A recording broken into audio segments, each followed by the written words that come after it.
네, 이 시간 우리에게 주시는 하나님의 말씀 야고보서 5장 13절 말씀입니다. 한 절입니다. 야고보서 5장 13절 말씀, 한 절 말씀입니다. 신약 375쪽에 있는 말씀입니다. 우리 함께 한번 읽어보겠습니다. 시작. 너희 중에 고난을 당하는 자가 있느냐? 그는 기도할 것이요. 즐거워하는 자가 있느냐? 그는 찬송할지니라. 아멘. 네, 명절을 앞둔 주일 오후에 특별히 또 예배 시간에 나오신 우리 모든 성도님들에게 하나님의 은혜와 평강이 더 풍성하기를 소망합니다. 네. 사람들과 관계를 맺거나 소통해 나갈 때 단순히 즉각 반응하는 것과 잠시 멈춰서서 대응하기로 선택하는 것에는 차이가 있다고 합니다. 즉각 반응과 그리고 조금 멈춰서서 대응하는 것, 반응과 대응은 차이가 있다고 합니다. 하루 종일 업무에 시달리다가 무거운 발걸음을 이끌고 퇴근한 남편과 마찬가지로 어린 자녀의 육아로 지친 아내가 저녁 식사 자리에 앉았습니다. 부부는 각자 너무 피곤한 하루를 보낸 나머지 신경이 날카로워졌습니다. 이때 아이가 식사 자리에 가만히 앉아있지 못하고 장난을 치기 시작합니다. 남편은 성난 얼굴과 고압적인 목소리로 아이에게 가만히 앉아있어 라고 식사 자리에서 소리를 칩니다. 그리고 이어서 거기서 멈추면 좋은데 아내에게 그 화살을 돌립니다. 도대체 자녀 교육을 어떻게 시키시길래 이 식사 계절을 이렇게 밥 먹는데 돌아다니고 이러는 거야 라고 하면서 아내에게 화살을 돌립니다. 그러자 아내는 이내 남편에게 반격합니다. 평소 육아에도 참여하지도 않으면서 이럴 때만 자기 탓을 한다면서 즐거워야 할 식사 자리에 서로에 대한 비난과 날카로운 말들만이 난무합니다. 아이는 험악한 식사 자리가 무섭기만 하죠. 결국은 남편은 식사를 다 마치기도 전에 자리를 박차고 일어납니다. 저의 집 이야기는 아니니까 오해는 하지 마십시오. 네. 남편이나 아내는 이 상황에서 서로에게 감정적으로 반응할 뿐 어떻게 하면 좀 더 잘 해결할 수 있는지에 대한 대응이 빠져 있었습니다. 그러다면 어떻게 대응했다면 모두에게 좀 더 나은 방향으로 상황이 정리되었을까요?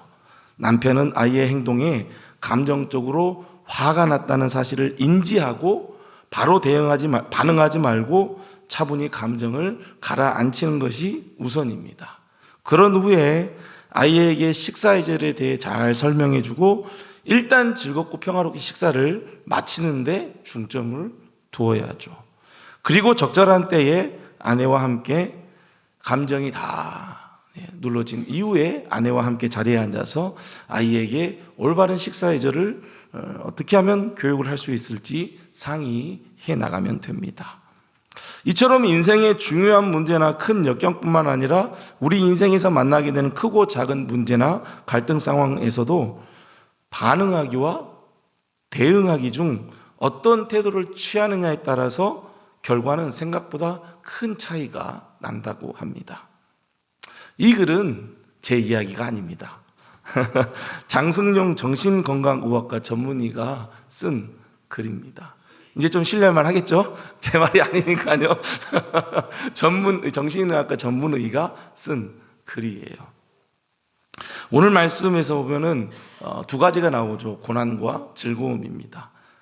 고난과 즐거움 서로 상반되는 상황 속에서 우리 그리스도인들이 곧바로 어떻게 반응을 보이는가가 아니라 그 상황에서 어떻게 대응해야 하는지 이것을 아주 명확하게 말씀을 하고 있죠. 자, 다시 한번 오늘 본문을 한번 읽어보도록 하겠습니다. 읽겠습니다. 시작. 너희 중에 고난을 당하는 자가 있느냐? 그는 기도할 것이요. 즐거워하는 자가 있느냐? 그는 찬송할지니라. 고난당할 때 기도, 즐거울 때 찬송입니다. 혹시 지난주에 제가 고난에 대해서 말씀을 드렸죠? 기억나시나요? 이 고난은 우리가 믿음의 삶을 살아가면서 이 믿음을 지켜나가고 좀 더 좋은 믿음, 그리고 좀 더 성화된 믿음을 가지기 위해서, 그러니까 자기 십자가를 진다거나 자기를 부인하면서 그렇게 믿음을 지켜나갈 때, 이때 오는 고난에 대한 얘기였습니다. 이러한 고난이 왔을 때는 마지막에 어떻게 하라고 했죠? 제가 선물을 드리겠습니다. 맞추면 선물을 드리겠습니다. 어떻게 하라고 했죠? 마지막에 말씀드렸어요. 마지막에 인내하라고 했습니다. 인내였어요. 이러한 종류의 고난은 마지막까지 인내하면서 자기 십자가 지고 자기를 부인하면서 살아가야 됩니다. 근데 본문의 고난은 이제 그런 고난이 아니라 세상 속에서 그리스도인으로 살아갈 때 당하는 모든 고난입니다. 이유 없이 당하는 고난이기도 하고, 죄 때문에 오는 그런 죄의 어려움으로 인해서 오는 고난들, 일반적으로 당할 수 있는 모든 고난과 어려움들, 문제들, 이런 것들을 가리켜서 여기서 이제 고난 얘기하는 것입니다. 우리의 삶의 고난은 언제든지 찾아올 수 있습니다. 예수를 믿는다고 해서 고난이 왔다가 예수 믿는 사람이네 가야지 하고 가지 않습니다. 예수 믿는 사람들도 언제나 고난이 찾아오는 것입니다. 예수님과 이렇게 함께, 예수님께서 이제 배에 태워서 제자들을 보내시죠. 또 예수님과 함께 배에 타고 간 제자들도 다 광풍을 만났어요. 다 큰 광풍을 만났어요. 다 광풍을 만날 수 있습니다. 예수님과 같이 있는데 광풍이 오면 안 되죠. 그러지 않아요? 예수님하고 지금 배를 같이 타고 있어요. 같이 옆에 있어요, 예수님이. 그러면 광풍이 오다가도 예수가 있네? 가야 될 거 아니에요. 그게 아니에요. 근데 있음에도 불구하고 광풍은 밀어닥칩니다. 예수 믿는 사람들에게 무조건 고난이 없다? 아닙니다. 언제든지 고난이 찾아올 수 있습니다. 그리스도인이라 할지라도 언제든지 갑작스럽게 고난이 찾아올 때가 있죠. 그때 우리 그리스도인들은 어떻게 반응한 것이 아니라 어떻게 대응하느냐. 어떻게 대응하느냐. 그게 뭐라고요? 기도입니다. 기도. 이 광야 생활을 하던 이스라엘 백성들은 문제를 만날 때마다 뭐 했어요? 원망했습니다. 이스라엘 백성들은 광야에서 문제를 만날 때마다 원망했어요. 이게 반응이죠. 문제가 오자 즉시 반응한 거예요. 원망으로 반응한 거죠. 문제 앞에 대응한 것이 아니라 즉각적으로 반응을 한 것입니다. 홍해를 만날 때도 원망했습니다. 물이 쓰자 마실 물이 없다고 원망했습니다. 먹을 고기가 없다고 애굽에서 먹던 고기를 생각하면서 원망했습니다. 문제를 만날 때마다 이스라엘 백성들은 모세에게 원망했습니다. 하지만 그때마다 모세는 어떻게 이제 대응을 해요? 모세는 그때마다 대응을 합니다. 어떻게 해요? 이스라엘 백성들하고 대화 안 해요. 모세는 그때마다 하나님께 기도했습니다. 하나님께 기도했어요. 다르죠? 이스라엘 백성들 문제를 만나면 계속 원망했어요. 하지만 모세는 그럴 때마다 대응을 하죠. 어떻게 해요? 하나님께 기도합니다. 이 이스라엘 백성들의 원망을 들을 때마다 모세가 쉽겠어요? 마음이? 쉽지 않죠. 저 혼자 리더예요. 그 많은 백성들이 자기만 원망하고 있어요.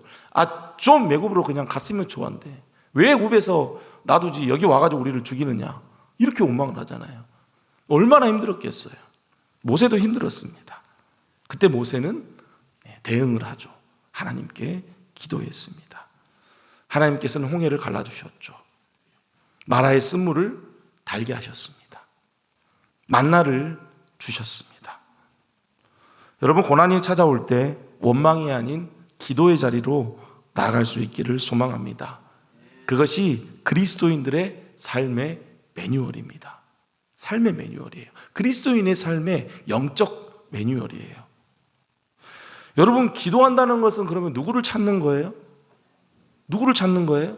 하나님을 찾는 것입니다. 하나님을 찾는 것입니다. 기도하면서까지도 그 기도하면서 이거 왜 이렇게 했어 하면서 기도하면서도 원망하진 않잖아요. 기도하면서도 그 고난 때문에 원망하진 않잖아요. 기도하면서 누구 찾아요? 하나님 찾습니다. 우리가 교단 중에 기도하는 이유는 기도를 통해 먼저 하나님과의 관계가 바로 서게 되기 때문입니다. 고난, 기도, 하나님과의 바른 관계. 그렇게 하나님과의 바른 관계가 서게 될 때 그 고난을 대하는 태도가 달라지는 것이죠. 태도가 달라져요. 그리고 그 고난 가운데서 하나님의 뜻을 보게 되는 것입니다. 그게 순서예요. 고난이 왔어요. 기도해요. 하나님을 만나요. 하나님을 만났더니 고난이 다르게 보이는 거예요. 그리고 그 안에서 하나님의 뜻을 보게 되는 것이죠. 정말 너무 힘들 때는 그 문제가 해결되게 해달라고 기도조차도 나오지 않아요. 맞아요. 정말 힘들 때는 그냥 아버지, 끝이에요. 더 이상 기도 안 나와요. 아버지, 아버지, 아버지. 끝입니다. 그때 하나님께서 우리의 마음을 만져주시죠. 빌립보서 4장 6절 7절에서 이렇게 말씀하죠. 잘 아는 말씀입니다. 아무것도 염려하지 말고 다만 모든 일에 기도와 간구로 너희 구할 것을 감사함으로 하나님께 아뢰라. 그래야면 모든 지각에 뛰어난 하나님의 평강이 그리스도 예수 안에서 무엇을 지킨대요? 마음과 생각을 지키시리라. 여전히 문제는 남아있을지라도 기도 전과 기도 후에 우리의 마음이 달라지고 우리의 생각이 달라지는 것이죠. 하나님을 만남으로, 기도하는 가운데 하나님을 만남으로 우리의 마음과 우리의 생각이 달라지는 것입니다. 그렇게 해서 문제를 대하는 태도가 달라지는 것이죠. 그리고 그 문제에 대해서는 전적으로 그냥 하나님께 맡겨두는 것입니다. 그게 기도예요. 그게 기도. 언제나 고난이 찾아오면 당장 어떻게 하라고, 어떻게 대응하라고요? 기도로.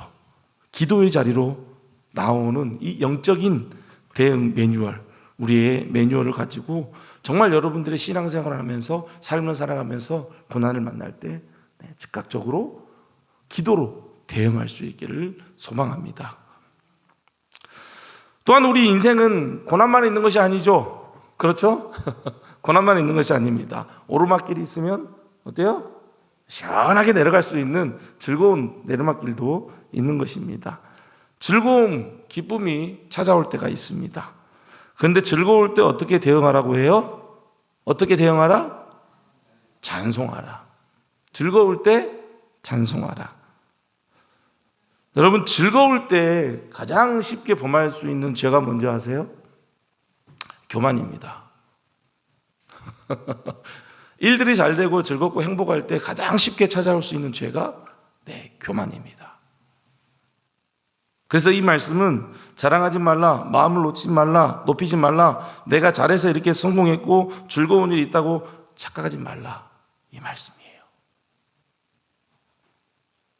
사실 고난의 때보다 성공이라는 현실이 올 때 우리는 더 큰 시험을 받습니다. 삶이 계속 즐겁고 막 계속 행복해요. 이럴 때 오히려 우리의 신앙을 더 돌아봐야 돼요. 내 안의 즐거움이 나로 인한 즐거움으로 생각하고 나의 즐거움이나 기쁨으로 끝나버릴 때가 있죠. 그래서 사실 고난당할 때 기도하는 것은 대부분 그리스도인들이 잘 인지하고 있어요. 그렇죠? 힘들다? 그러면 기도하라. 정말 다 잘 알고 있어요. 정말 잘 알고 있어요. 하지만 기쁠 때 찬송하는 것, 너무나 쉽게 놓치고 맙니다. 그저 즐거우니까, 당장 즐겁고 행복하니까, 일이 잘 되니까, 너무 좋으니까 그저 그 즐거움으로 끝나버려요. 그냥 그 즐거움으로 끝나버리죠. 하지만 그 즐거움과 행복과 그 모든 것들을 주신 분이 누구세요? 내가 잘해서요? 내가 일을 엄청 잘했기 때문에, 내가 공부를 열심히 잘해서, 그것도 맞아요. 공부 열심히 해서 좋은 성적 나오면 맞아요. 나와야 돼요. 그러나 그 성적을 주신 분도 누구라고요? 하나님이십니다. 그렇게 최선을 다할 수 있게 하신 분도 하나님이세요. 즐거움을 주시고 기쁨을 주신 하나님께 감사하며 하나님을 찬양하는 것은 그리스도인의 마땅한 겸손의 삶임을 여러분 잊지 마시기 바랍니다.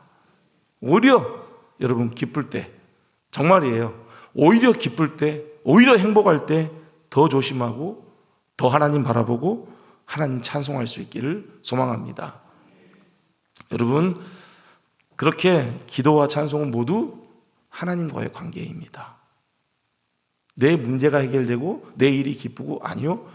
기도와 찬송은 하나님과의 관계예요. 고난의 문제가 해결되는 것이 중심이 아니에요. 즐거움 자체가 중심이 아니에요.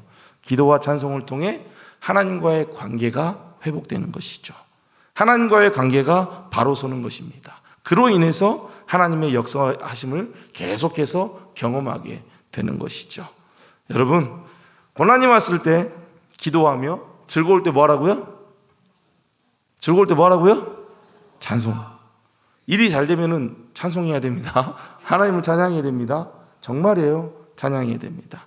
이 영적 대응 매뉴얼을 지켜 행함으로 언제나 여러분 하나님과의 바른 관계 속에서 고난도 이기고 즐거움 가운데 겸손하게 하나님께만 영광 돌리는 모든 성도님 되시기를 주님의 이름으로 축복합니다.